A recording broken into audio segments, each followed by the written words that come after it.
Merci beaucoup. Nous passons rapidement aux questions. Ahmed Azerar, y a-t-il des perspectives de retour sur les reventes décisions de baisse de soutien aux exportations? C'est une question qui nécessite un peu de réflexion.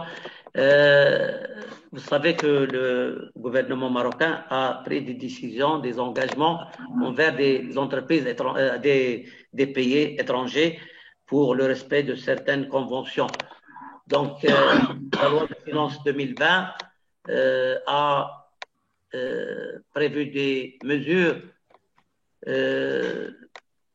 à aligner, harmoniser avec les pays avec lesquels on a signé des conventions pour que notre fiscalité soit en harmonie avec ces pays. Donc, c'est pour cette raison qu'on a modifié le régime d'exportation, d'imposition, des exportations, aussi bien pour les exportateurs directs qu'indirects, ainsi que les sociétés ayant le label CFC ou les entreprises implantées dans les zones d'accélération industrielle. Donc, je pense que pour sortir de la liste grise, il faut obligatoirement respecter les engagements et peut-être il y aura même, je pense qu'il y aura même des modifications qui seront introduites encore au niveau de la loi de finances 2021. Alors, est-ce que la société en cours de s'installer sur la zone de Tanger sera bénéficiaire des avantages fiscaux de la même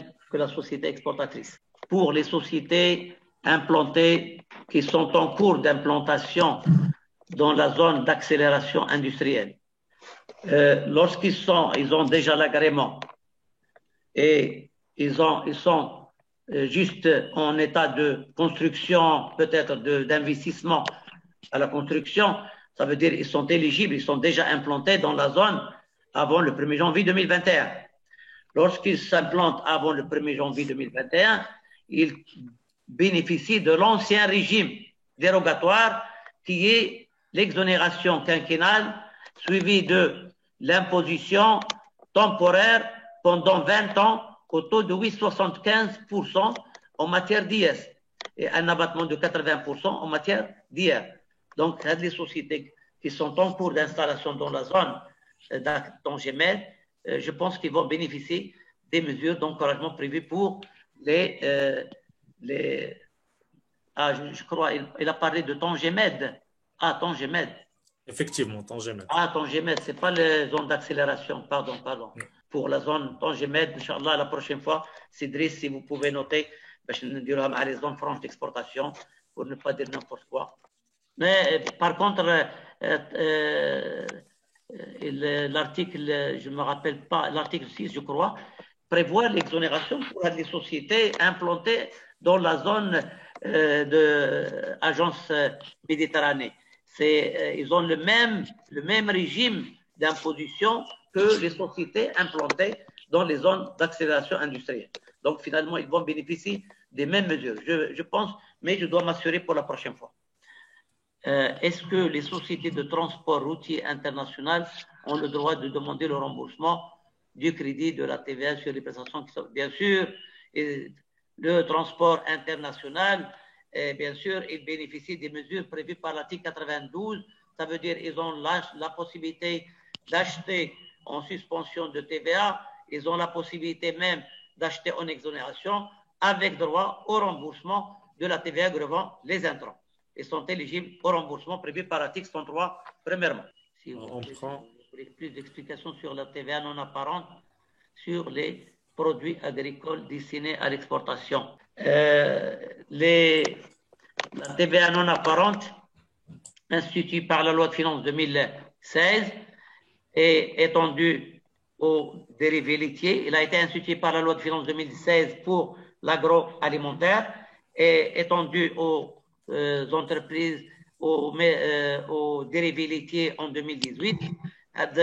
L'article 125 terre prévoit la possibilité à ces entreprises qui s'approvisionnent auprès des agriculteurs, etc., de bénéficier de la déduction de la TVA qui n'est pas apparente.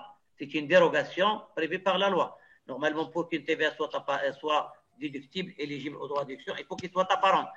La loi de finances, l'article 125 terre, donne donc la possibilité à ces entreprises qui provisionnent auprès des agriculteurs, etc., de bénéficier de la TVA non apparente sur les achats, soit des produits agricoles, soit sur les achats du lait, etc. Donc, ils ont la possibilité, à condition de vendre localement et non pas à l'export. Donc, l'export, la vente à l'export n'est pas éligible au droit à déduction de la TVA non apparente. Donc, seules les ventes locales taxables qui sont éligibles au droit à déduction de la TVA non apparente. Peut-être dans l'avenir, on pourra bénéficier de la déduction et du remboursement. Mais maintenant, ils ne sont pas éligibles ni à la déduction, ni au remboursement de la TVA non apparente. Alors, nous allons rapidement prendre la question de M. Mohamed Bouabid. Ramadan Mubarak. Merci également. Alors, deux interventions.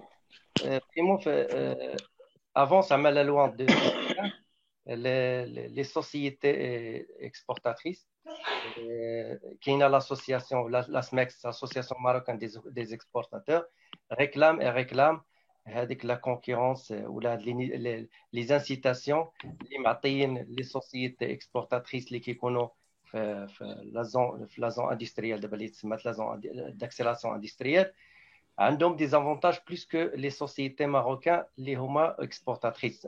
Il y a une même activité, alors qu'il y a la zone industrielle, d'accélération industrielle, avec des avantages plus que les sociétés qui connaissent hors la zone. Alors que d'abord 2020, on comprend que le Maroc, il veut sortir de la liste grise, sous la pression de l'Union européenne, tout ça. ولكن في 2020 ما بقاش يعني غير les sociétés exportatrices ou les sociétés exportatrices 2021 à partir de 2021 à partir du 1er janvier 2021. Le problème que Zadou, la troisième partie, ça veut dire que les sociétés même, parce que à partir de 2021, comme vous savez, les sociétés de Zadou, c'est vrai, des avantages, ولكن خلاو لهم ديك 15% sur le chiffre local et les chiffres à l'exportation. Donc d'abord la concurrence ولات حتى بين les sociétés اللي ما كديرش l'export كاع بمره. Ça veut dire les sociétés industrielles اللي عندها البارين droit commun, alors que société اللي كدير par exemple l'industrie وكدير l'export وكدير local غتبينيفيسي من 15% في اللوكال. Ça se peut انها تولي اورينتي كاع حتى لاكتيفيتي ديالها غير لوكال دونك عندها هذا لافونتاج ديال 15%, alors que les sociétés les concurrentes ديالها اللي كيديروا حتى هما لاندستري عندهم droit commun. هذا la première question. Deuxième question, c'est les sociétés اللي عندها l'activité d'externalisation. انا في لو كود جينيرال عندها هي كاينه في l'article 6 deuxième grand 2. Ça veut dire qu'avec les sociétés, il y a une exonération temporaire. Il a le quatrième, il a bénéficié d'exonération totale de l'impôt sur société pendant les 5 premières années. Alors, il a mis l'article 19, qu'il les sociétés les plafonnées 20%. Wesh erreur le code. On m'a pas dit les sociétés de l'activité d'externalisation. واش عندها لو بلافوني في لو 20% او لا عندها اكزونيراسيون temporaire على 5 ans. Merci Cheikh Sharfin. بالنسبة les entreprises implantées dans la zone d'accélération industrielle, que ce soit avant 2021 ou à partir de 2021, lorsqu'ils signent une convention à l'État pour leur donner une autorisation de s'implanter, il y a l'obligation, je crois, si je ne me trompe pas, ils doivent réexporter au moins pour 70%, je crois. Je ne suis pas sûr, mais je sais qu'il y a un quota, un prorata d'export qui est aux alentours de 70% au moins. Bon, la loi leur a donné la possibilité de vendre localement pour encourager un peu les entreprises implantées sur le territoire national. C'est pas méchant, mais je trouve que c'est pas méchant. Donc, peut-être la loi a encouragé les zones, ce sont des zones défavorisées. À l'époque, quand il n'y avait rien. Donc, on a prévu des mesures d'encouragement pour la zone, également à Kénitra, dans d'autres villes, surtout dans des villes qui sont un peu défavorisées, la Bride Gaulle, parce qu'il y a beaucoup de main-d'œuvre, et ils ont prévu ces mesures d'encouragement. Donc, je ne suis pas vraiment spécialiste en la matière pour voir pourquoi on a accordé à ces entreprises des avantages, mais je sais que on leur a accordé pour résorber un peu le chômage, etc. Donc, ils ont l'obligation d'exporter pour 70% au moins. Donc, je trouve que 30%, c'est pas méchant. Il n'y aura pas tellement de concurrence, surtout qu'ils vont travailler dans le régime suspensif. Attention, lorsqu'ils vont vendre localement, ils ont l'obligation de travailler sur le régime suspensif. Deuxième question, si vous pouvez me rappeler la deuxième question, là, Dalek. Les sociétés qui exercent les activités d'externalisation. Il a l'article 6. Oui, alors là, moi aussi, j'étais surpris un peu de la rédaction de la loi de finances 2020 parce qu'on a parlé d'une exonération temporaire sans qu'elle soit suivie par une imposition permanente au taux réduit de 10 et 20. Wow.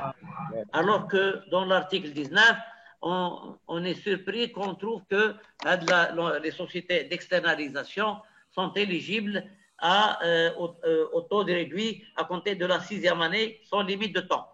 Normalement, il fallait qu'il le mentionne dans la rubrique d'exonération temporaire suivie d'une imposition permanente. Voilà.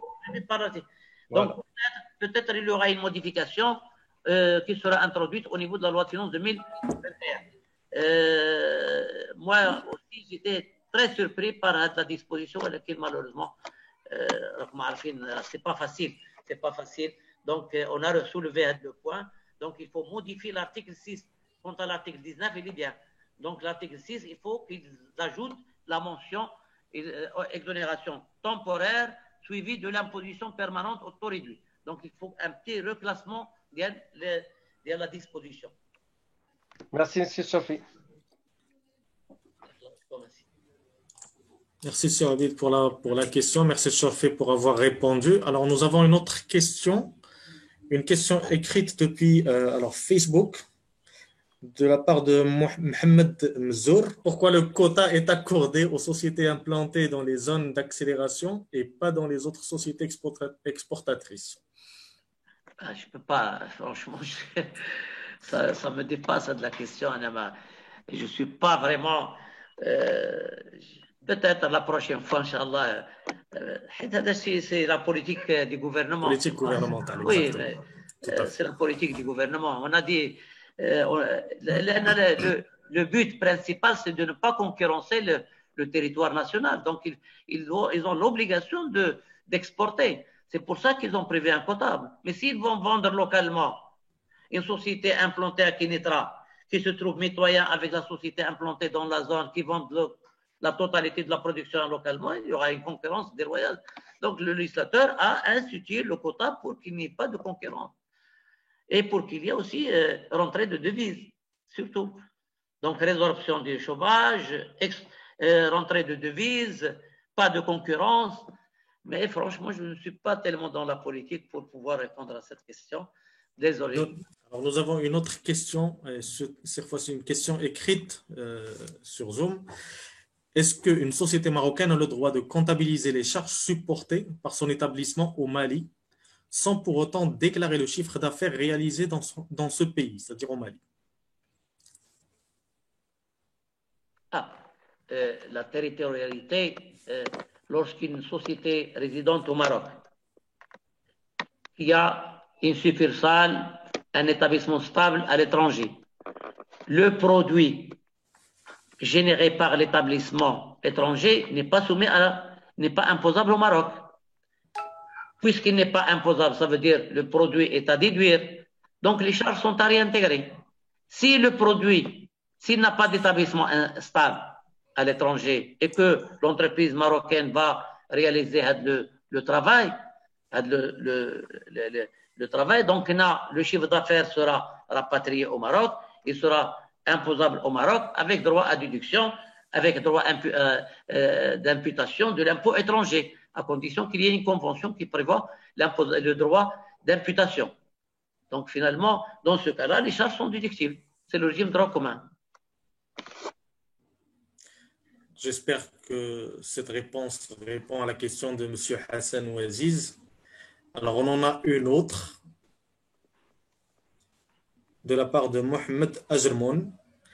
Est-ce que les sociétés installées dans les zones CFC sont-elles exonérées également de la taxe professionnelle?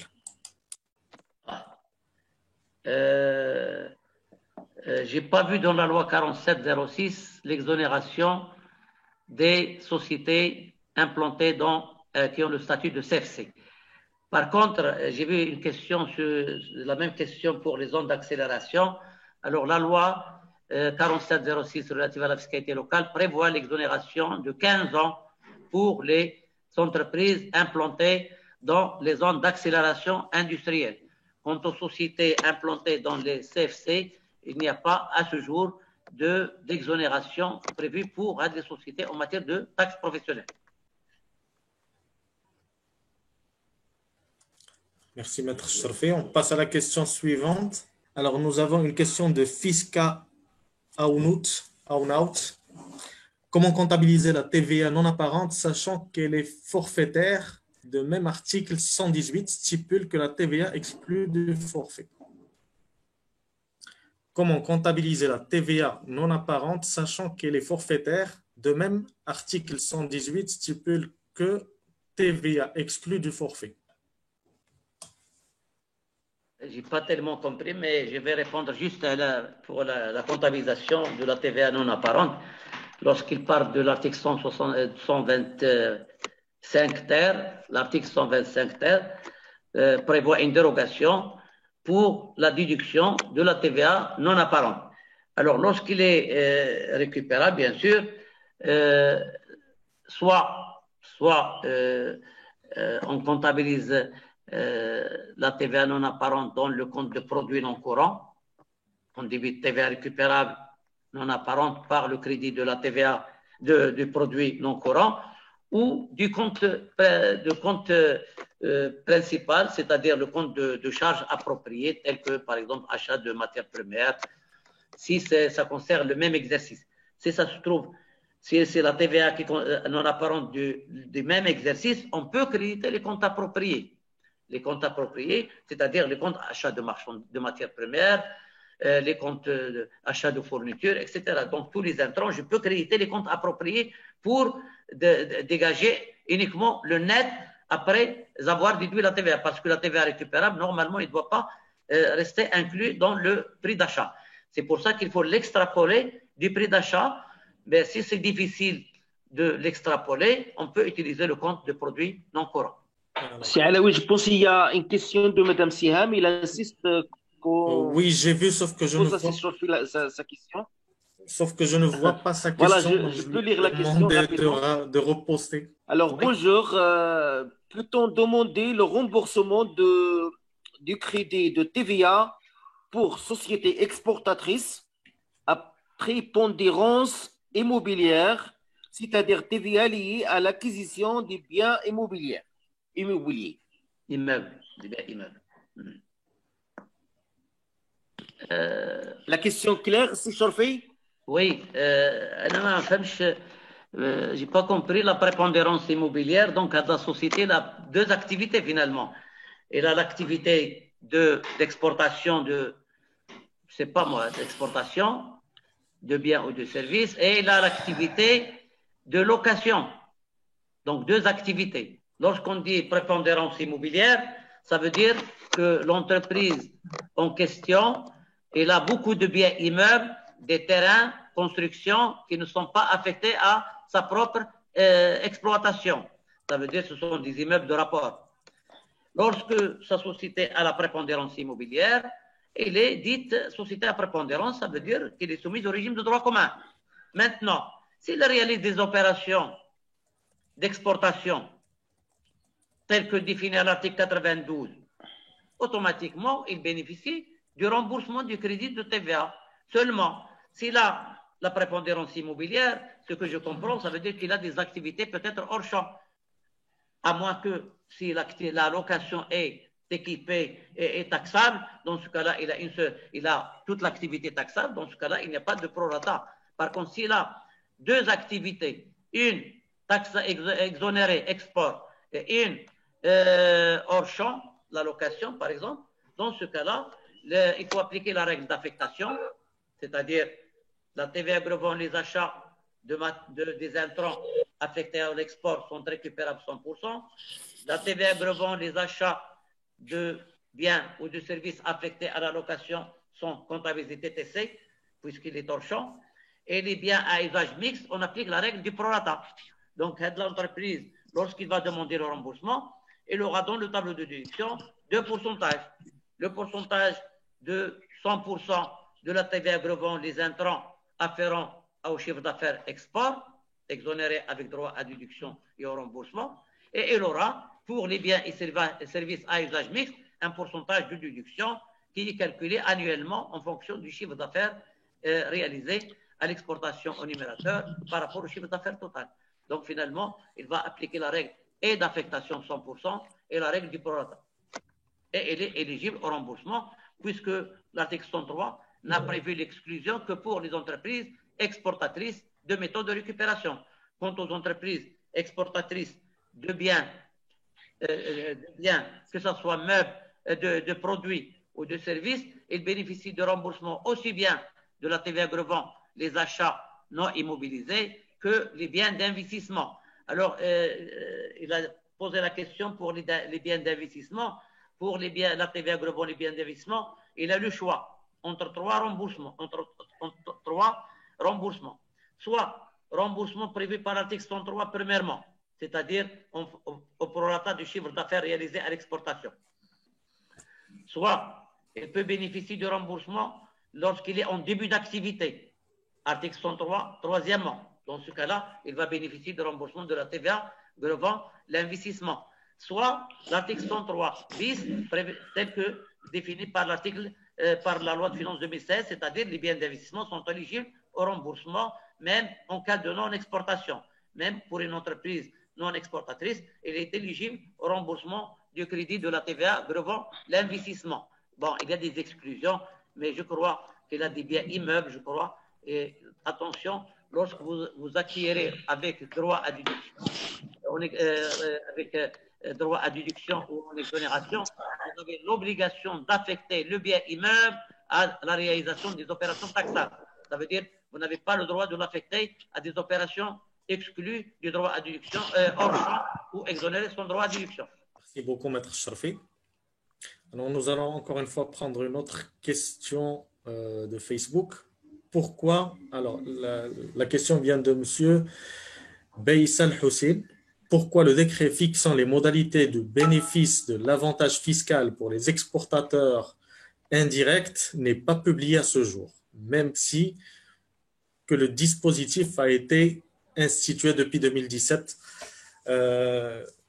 Encore une question qui ne relève peut-être pas, à moins que Maître Sharfi souhaiterait y répondre. Effectivement, le décret qui prévoit les modalités à ce jour, à ma connaissance, n'est pas encore publié.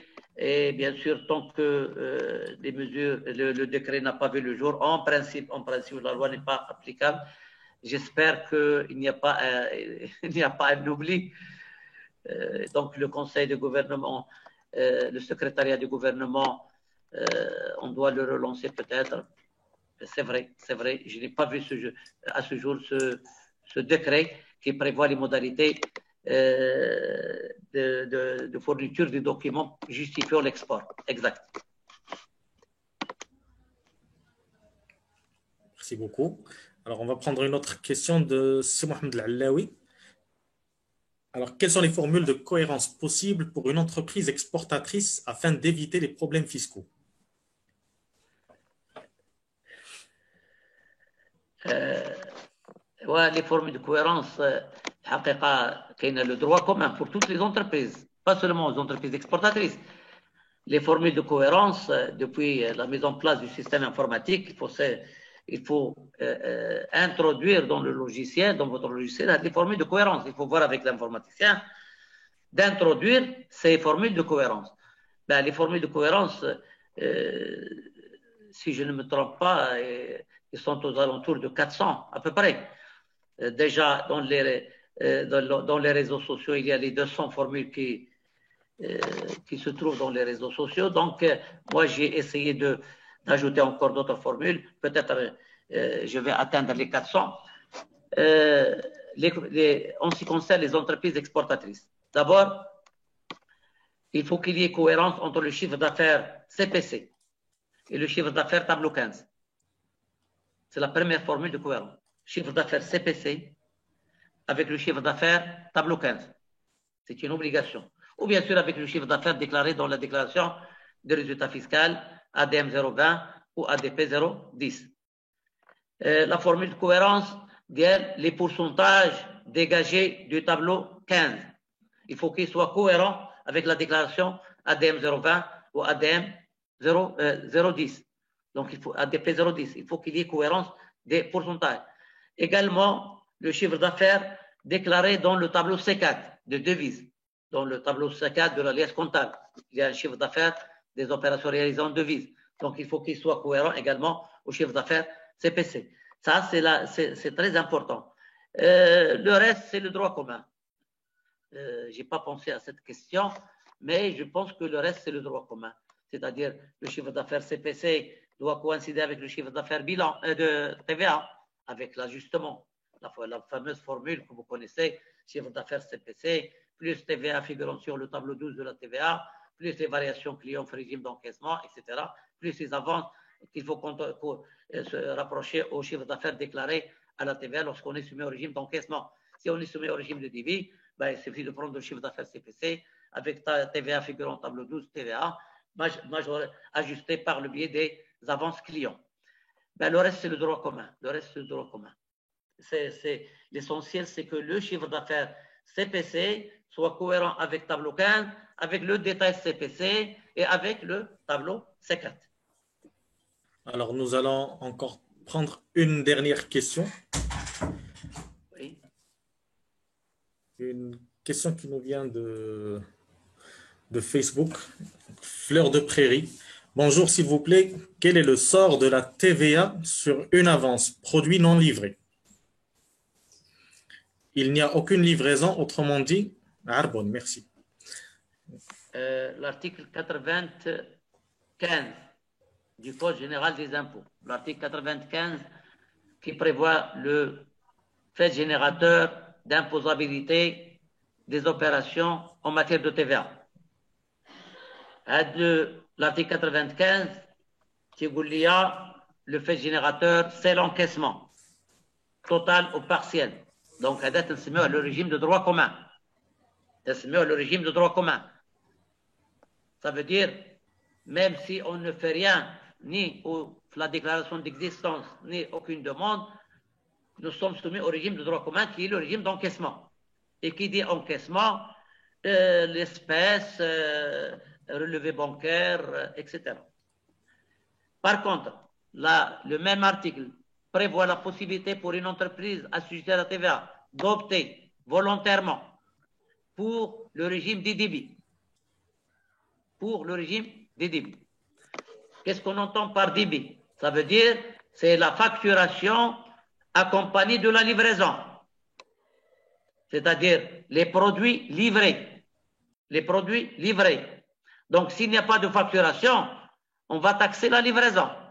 S'il y a facturation avec les raisons, c'est bien.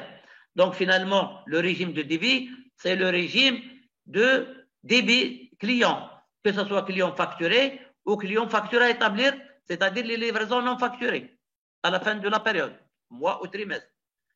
Quant aux avances, la question. Les avances, le même article prévoit, dans le cas des régimes d'encaissement, les avances sont taxables. Il n'a pas parlé de livraison. Il a dit les encaissements. Régime d'encaissement, ça veut dire encaissement, avance ou facturé. Livraison, non livraison. Donc, avance taxable. Quant au régime DIBI, le régime DIBI, il a prévu l'obligation de taxer les avances avant la livraison ou avant la facturation. En d'autres termes, les avances sont taxables, quel que soit le régime d'imposition, ou qu'il y ait facturation, ou il n'y a pas de facturation, qu'il y ait livraison, ou il n'y a pas de livraison. Ce qu'il ne faut pas oublier, c'est la TVA grevant les avances. La TVA grevant les avances, bien sûr, si on arrive à la clôture de l'exercice et on n'a pas encore facturé la TVA, donc il faut la transférer dans le compte 34 345, le poste 345 état débiteur. L'avance va figurer au passif du bilan pour le montant TTC. Donc, vous allez neutraliser la TVA en inscrivant le montant de la TVA sur l'avance à l'actif, parce que le bilan, normalement, il a le même résultat que le CPC. Le CPC est hors taxe. Le bilan, en principe, il est hors taxe, bien que les montants sont TTC et sont neutralisés par la TVA. Alors, je crois je vous remercie, Maître Cherfi, pour la clarté de vos réponses aussi. Toutefois, on n'aura pas suffisamment de temps pour prendre toutes les questions. Il y en a beaucoup. Vous sollicitez beaucoup de questions, Maître Cherfi, c'est très intéressant. Mais malheureusement, faute de temps, on ne pourra pas ni donner l'occasion à poser toutes les questions ni à y répondre. Donc, on laissera ça pour peut-être jeudi prochain, vu que, Inch'Allah, les jeudis de l'expert continuent avec le club des dirigeants. Merci beaucoup. Je remercie toute l'audience d'avoir été là pour cette matinée d'expertise avec Maître Cherfi. Je remercie Maître Cherfi infiniment pour la qualité de son discours et la clarté des informations fournies.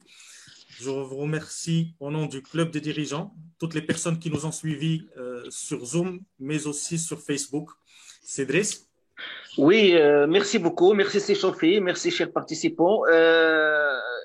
Nos amis qui ont encore d'autres questions, ils peuvent les poser directement à Cherfi. Je pense qu'ils ont leur plaisir.